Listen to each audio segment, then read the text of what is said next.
और अब बड़ी खबर, जालंधर से एक आईएसआई एजेंट गिरफ्तार। जी हां, state special operation cell SOCC Amritsar ने इसे गिरफ्तार किया है। अपने पाकिस्तानी आकाओं को खुफिया जानकारी भेजने के इस पर आरोप है। व्हाट्सएप के जरिए खुफिया जानकारी भेजी जाती थी। सैन्य जानकारी, भारतीय मोबाइल नंबर भी बता दें कि सौंप रखे थे पाकिस्तानी आकाओं को, और साथ ही भारत पाक बॉर्डर पर सैन्य गतिविधियों की जानकारी भी देता था। बड़ी खबर हम आपको दे रहे हैं, स्टेट स्पेशल ऑपरेशन सेल यानी एसओसीसी अमृतसर में इसे गिरफ्तार किया गया है। आईएसआई का एजेंट गिरफ्तार हुआ है। व्हाट्सएप के जरिए खुफिया सैन्य जानकारी भेजने के आरोप इस शख्स पर लग रहे हैं। भारतीय मोबाइल नंबर भी पाकिस्तानी आकाओं को सौंपे थे और उनके जरिए भी ये वार्तालाप करते थे।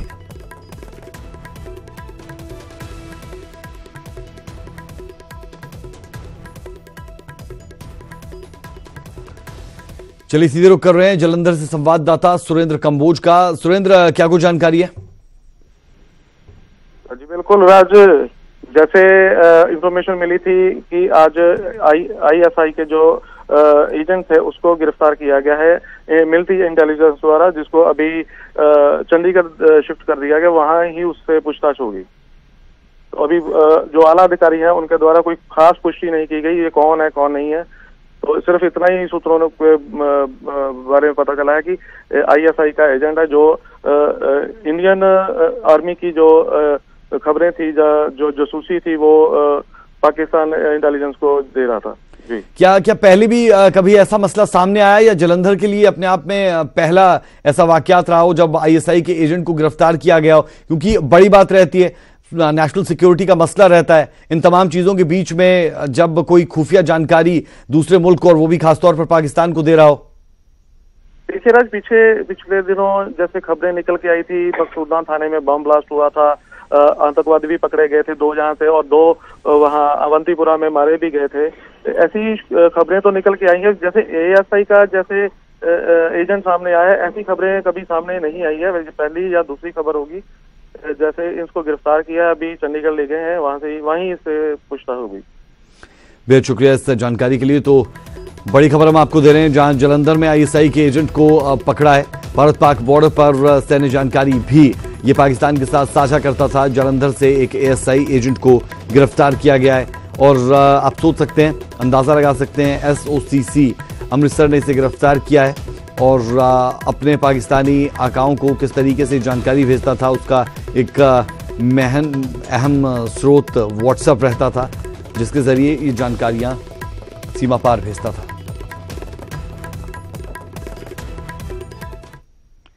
और अब एक और बड़ी खबर, न्यूजीलैंड के क्राइस्टचर्च की 2 मस्जिदों में अज्ञात हमलावरों की गोलीबारी से हड़कंप मचा हुआ है। हमले में 27 लोगों की मौत की खबर सामने आ रही है और कई के घायल होने की खबर भी। गोलीबारी के वक्त बांग्लादेश क्रिकेट टीम मस्जिद में मौजूद थी, लेकिन वो सुरक्षित बच निकलने में कामयाब रहे। बांग्लादेश क्रिकेट टीम इस वक्त न्यूजीलैंड दौरे पर है। शनिवार को दोनों के बीच तीसरा टेस्ट मैच क्राइस्टचर्च में खेला जाना था, लेकिन अब उसे रद्द कर दिया गया है। गोलीबारी के सिलसिले में 4 लोगों को हिरासत में लिया गया है। न्यूजीलैंड की पीएम जसिंडा ऑर्डन ने इसे देश का सबसे काला दिन करार देते हुए कहा कि न्यूजीलैंड में हिंसा की कोई जगह नहीं है।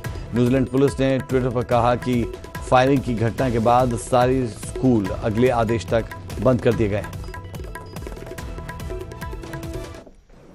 At the moment, the police, although they have stated that they have one offender in custody, they have advised that there may be other offenders. They are dealing with multiple scenes as well, so I can confirm that. At this stage, the police are continuing to advise those who are in the area to remain indoors. They have said that they could be dealing with other offenders. That's why they, of course, are taking the approach of ensuring people's safety. And so until people hear otherwise, I ask that they listen to the advice are being given directly by the New Zealand Police.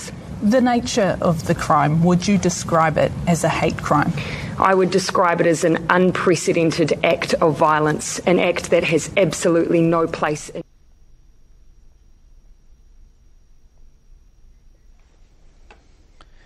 प्रदेश में बेटियों और महिलाओं के खिलाफ अपराध थमने का नाम नहीं ले रहा। पानीपत में एक बच्ची की रेप के बाद हत्या कर दी गई, तो नूंह में घर में घुसकर युवती के साथ बलात्कार की वारदात को अंजाम दिया गया।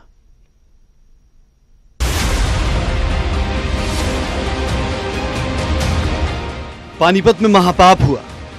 यहां 2.5 साल की बच्ची के साथ दुष्कर्म किया गया और फिर उसकी हत्या कर दी गई। दुष्कर्म और हत्या का आरोप पड़ोस में रहने वाले राजेश नाम के शख्स पर लगा।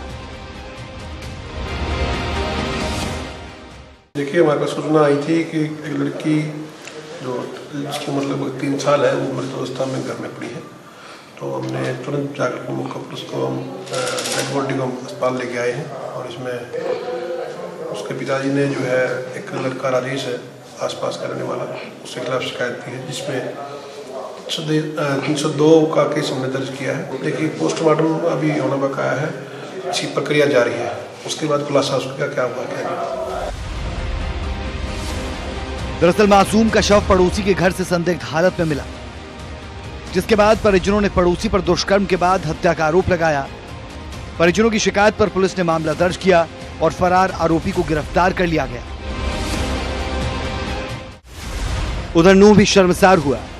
यहां घर में घुसकर युवती के साथ बलात्कार किया गया और फिर जान से मारने की धमकी दी गई। पीड़िता ने गांव के ही रहने वाले विश्राम के खिलाफ शिकायत दी। नूंह रेप केस में पुलिस की लापरवाही भी सामने आई। वारदात के 3 दिन बाद भी युवती का मेडिकल नहीं करवाया गया। इस केस में पुलिस भी चुप्पी साधे हुए है। ये दोनों मामले बताते हैं कि बेटियां महफूज नहीं, क्योंकि दरिंदों को पुलिस का डर नहीं। कुल मिलाकर सेवा, सुरक्षा और सहयोग का नारा बुलंद करने वाली पुलिस सवालों के कटघरे में, क्योंकि बेटियां तभी महफूज होंगी जब पुलिस का खौफ अपराधियों में होगा। पानीपत से सुमित और नूंह से कासिम खान, न्यूज़ 18 हरियाणा। सोनीपत पुलिस ने बुजुर्ग दंपत्ति पर हमले और हमले में बुजुर्ग की हत्या की गुत्थी को सुलझा लिया है। पुलिस ने इस मामले में बुजुर्ग दंपत्ति की बहू के साथ 2 युवकों को गिरफ्तार किया। अब बहू ने ऐसा खौफनाक कदम क्यों उठाया, आइए दिखाते हैं आपको।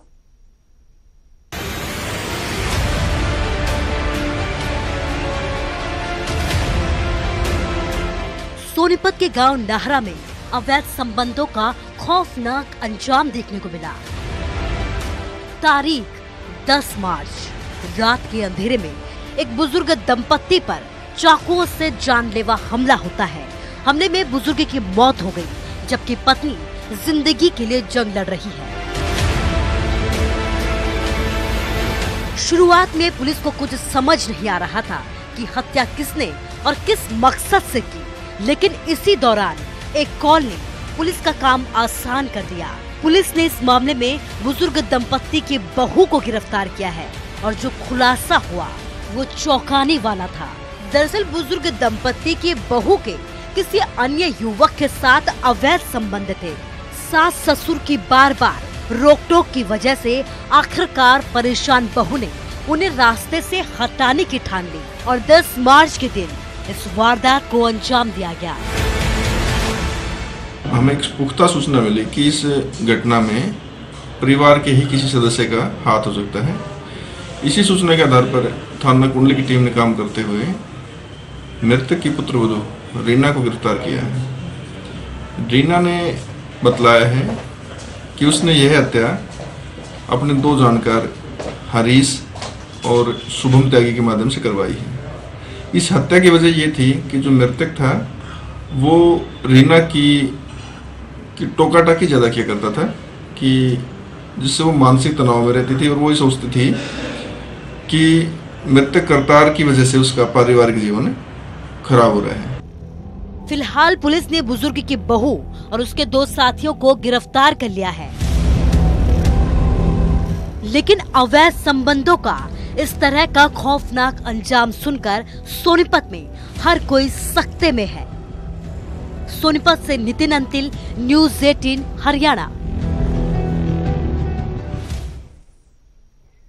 सोनीपत में अपराधी बेलगाम है। क्राइम का ग्राफ लगातार बढ़ता जा रहा है। एक हफ्ते में सोनीपत में 8 हत्या की वारदातें हो चुकी है। लोगों में दहशत है, लेकिन पुलिस दावे और आश्वासन का खेल खेल रही है।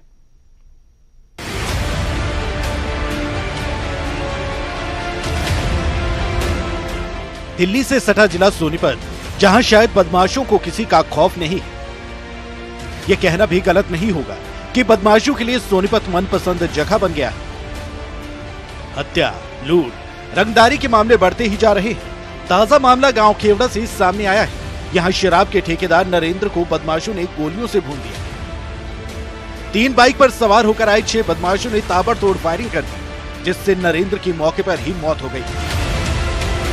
3 बाइक में 4 जने और आड़े गोली मारी थी, मेरे भीतर पड़ गई, तीनों बंदा भीतर पड़ गया तो गोली मार दो सारे हम तो बाहर गए। कितनी गोली मारी थी? 30-35 गोली मार दी। ये नरेंद्र नाम का लड़का है, गांव खिवड़ा का है ये। और सुबह अपनी गाड़ी को सफारी गाड़ी को लेकर यहाँ पे एक दादा सर्विस स्टेशन है, वहाँ पे आया था, बता रहे हैं। और ये कुर्सी बैठा था, मोटरसाइकिल पे 3 मोटरसाइकिल पे 6 लड़के आए हैं। उन्होंने इसके ऊपर अंधाधुंध फायरिंग की है। उसके बाद फायरिंग करने लगे थे, साथ में कोड़ा वहाँ पे गया है और इसको करीब 20 के करीब इसके गोली मारी। दूसरा मामला सोनीपत के ही जगदीशपुर का है। यहाँ बीती रात निजी यूनिवर्सिटी के प्रोफेसर के साथ लूटपाट की गई। बाइक सवार 2 बदमाशों ने गन पॉइंट पर प्रोफेसर को लूट लिया और अपनी बाइक छोड़कर फरार हो गए। लेकिन पुलिस विवाद में उलझी रही। काफी देर बाद राय थाना पुलिस ने केस दर्ज कर जांच शुरू कर दी। वहीं सोनीपत जिले के गोहाना शहर में बदमाश सक्रिय है। यहाँ एक व्यवसायी के बेटे से 1 करोड़ रुपए की रंगदारी मांगी गई। रंगदारी मांगने का आरोप दिल्ली के कुख्यात बदमाश नीरज बवाना पर लगा है। नाम से एक व्यक्ति लक्ष्मी नगर कॉलोनी सिटी गोहाना में रहता है। उसके लड़के विनय गोयल के पास एक कॉल आती है और उस कॉलर ने अपना नाम नीरज बवाना बताया है। पुलिस ने फिरौती मांगने के लिए फोन किया उसके पास। उसने जो कंप्लेनेंट करता ने बताया है कि मेरे से उसने 1 करोड़ रुपए की डिमांड की। कुल मिलाकर ये कहना गलत नहीं होगा कि सोनीपत अब क्राइम सिटी बनता जा रहा है। बदमाश बेखौफ हो गए। पिछले 1 हफ्ते से सोनीपत जिले में 8 हत्या की वारदात को अंजाम दे चुके हैं, लेकिन सोनीपत पुलिस सिर्फ लकीर पीट रही है। सोनीपत से नितिन अंतिल के साथ गोहाना से सुनील जिंदल, न्यूज़ 18 हरियाणा। गोहाना पुलिस ने सेक्स रैकेट का भंडाफोड़ किया। पुलिस ने 5 लड़कियों समेत कुल 11 लोगों को गिरफ्तार किया। पुलिस ने रोहतक रोड पर फास्ट फूड नाम के एक होटल में छापेमारी की और होटल संचालक समेत 11 लोगों को गिरफ्तार किया। पुलिस ने शहर के कई और इलाकों में भी छापेमारी की। पुलिस ने गुप्त सूचना के आधार पर होटल में चल रहे सेक्स रैकेट का पर्दाफाश किया। जी, हमारे पास एक गुप्त सूचना मिली थी कि city fast food truck union के सामने कोई अवैध रूप से इलीगल एक्टिविटी चल रही है, जिसपे मैडम डीएसपी गोहाना सुशीला जी के नेतृत्व में वहाँ छापेमारी की गई, जिसमें हमने 4-5 लड़कियों को कैप्चर किया है और उस पर काम कर रहे हैं। टोटल कितने हैं सर? टोटल इसमें 5 लड़के हैं, 5 लड़कियाँ। होटल मालिक भी है? होटल मालिक अलग से है हमारे पास। तो टोटल 11 हो गए। समझौता ब्लास्ट केस जैसे ही सुलझता दिखा वैसे ही उलझ गया। 11 मार्च को ना तो फैसला आया और ना ही मामला सुलझा। कुछ हुआ तो बस इतना कि 12 साल का इंतजार कुछ और बढ़ गया।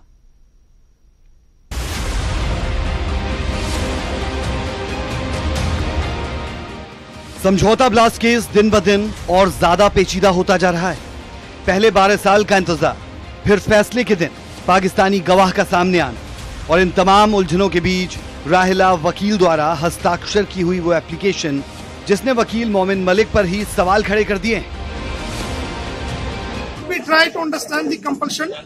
I have filed the petition under section 311 CRPC through counsel. उस एप्लीकेशन पे मेरा एफिडेविट लगा हुआ है और मैंने फाइल किया। मेल उन्होंने मुझे भेजा मेल के बिहाफ पे, और मुझे राइट है उस पे किसी प्रकार का राहिला का कोई सिग्नेचर एप्लीकेशन पे नहीं है। मेल को बेस बना करके मैंने उस पे एप्लीकेशन फाइल किया। जनाब एप्लीकेशन पर हस्ताक्षर की बात से इनकार कर रहे हैं, लेकिन राहिला के हस्ताक्षर की हुई ये एप्लीकेशन मोमिन मलिक के तमाम दावों पर सवाल उठाने के लिए काफी है।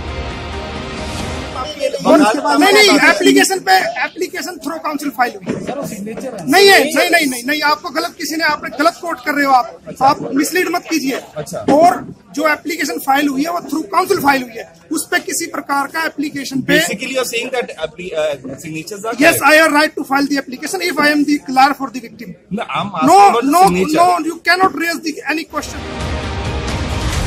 बता दें, राहिला ने एनआईए के डायरेक्टर को भी मेल लिखकर अपील की है कि वो उसके द्वारा लगाई गई एप्लीकेशन का कोर्ट में विरोध न करे। वीरवार को कोर्ट में हड़ताल के चलते विशेष अदालत में सुनवाई नहीं हो पाई, लेकिन उम्मीद है कि 18 मार्च को सुनवाई के दौरान तस्वीर साफ होगी।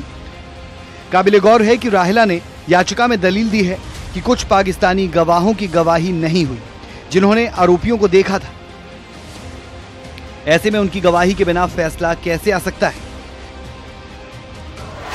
काबिले गौर है कि 18 फरवरी 2007 में पानीपत में समझौता एक्सप्रेस में ब्लास्ट हो गया था। यह एक्सप्रेस दिल्ली से लाहौर जा रही थी। इस धमाके में 68 लोगों की मौत हो गई थी, जबकि 12 लोग घायल हुए थे। 26 जुलाई 2010 को मामला एनआईए को सौंपा गया और 26 जून 2011 को आरोपियों के खिलाफ चार्जशीट दाखिल हुई। इस केस में स्वामी असीमानंद के अलावा कमल चौहान, लोकेश शर्मा और राजेंद्र चौधरी को आरोपी बनाया गया है। पंचकुला से तारा ठाकुर, न्यूज 18 हरियाणा।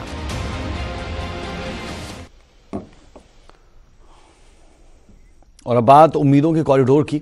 भारत पाकिस्तान के बीच ताजा हालात के बीच गुरुवार को एक तस्वीर अटारी बॉर्डर से सामने आई, जहां करतारपुर कॉरिडोर को लेकर दोनों देशों के अधिकारियों की बैठक हुई और करतारपुर कॉरिडोर को लेकर भारत की तरफ से कुछ मांगे रखी गई।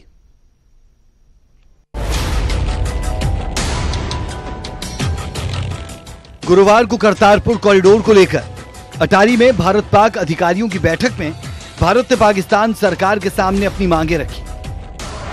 भारत ने करतारपुर कॉरिडोर के लिए वीजा फ्री एंट्री की बात सामने रखी। हालांकि श्रद्धालुओं के लिए पासपोर्ट जरूरी होगा। भारतीय अधिकारियों ने अपने समकक्षों को बताया कि भारत की तरफ से रोजाना 5000 श्रद्धालुओं को गुरुद्वारा करतारपुर साहिब जाने दिया जाए। पाकिस्तान से कहा गया है कि विशेष दिनों में 10,000 तक श्रद्धालुओं को इजाजत दी जाए। साथ ही मांग की गई कि श्रद्धालुओं को कॉरिडोर पर पैदल जाने दिया जाए। गलियारे से जुड़े कुछ तकनीकी पहलुओं पर 19 मार्च को दोनों तरफ के विशेषज्ञों की बैठक होगी, जिसके बाद भारतीय प्रतिनिधिमंडल 2 अप्रैल को सीमा पार वाघा पहुंचकर बातचीत के अगले चरण में हिस्सा लेगा। We have also emphasized from our side that in the spirit of this Kartarpur Sahib corridor, this corridor should be absolutely visa free. There should not be any additional encumbrances in the form of any additional documentation or procedures, so that the basic spirit of allowing very easy and smooth access to a large number of pilgrims on a daily basis is conveniently realized.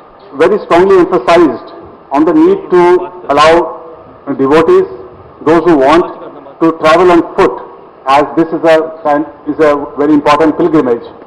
So they should be allowed to travel on foot. Kartarpur corridor के लिए भारत ने डेरा बाबा नानक में सीमा के साथ करीब 50 एकड़ जमीन अधिग्रहित की है। भारत में एक state of the art passenger terminal complex का निर्माण किया जाएगा, जो अत्याधुनिक सुविधाओं से लैस होगा। यहां करीब 54 पैसेंजर टर्मिनल बनाए जाएंगे, जहां से रोजाना हजारों श्रद्धालु कागजी कार्रवाई के बाद करतारपुर साहिब जा सकेंगे। After that is done, this would be followed with the full-scale delegation reciprocal visit, where we would like to take this today's discussions forward. So, in that spirit, we have agreed to hold the next meeting at Wagah on the 2nd April. 2nd April, that is on Tuesday, of the first Tuesday of the next month, to take this process forward. Kartarpur corridor पर गुरुवार को हुई ये बैठक पुलवामा आतंकी हमले के ठीक 1 महीने बाद आयोजित की गई। ऐसे में कई सवाल इस बात को लेकर भी उठे थे कि क्या भारत सरकार इस मामले में जल्दबाजी दिखा रही है, और क्या पुलवामा हमले के मद्देनजर भारत को इस गलियारे पर आगे बढ़ना चाहिए। बहरहाल सरकार का हवाला है कि यह मसला पीपल टू पीपल कांटेक्ट का है, लाखों सिखों की आस्था से जुड़ा है, लिहाजा इसे सियासत से दूर रखा जाए। कुल मिलाकर करतारपुर कॉरिडोर को लेकर इस बातचीत के बाद उम्मीदों के इस गलियारे को हकीकत की जमीन पर उतारने की ओर एक कदम जरूर चल दिया गया है। Bureau report, news 18 Haryana.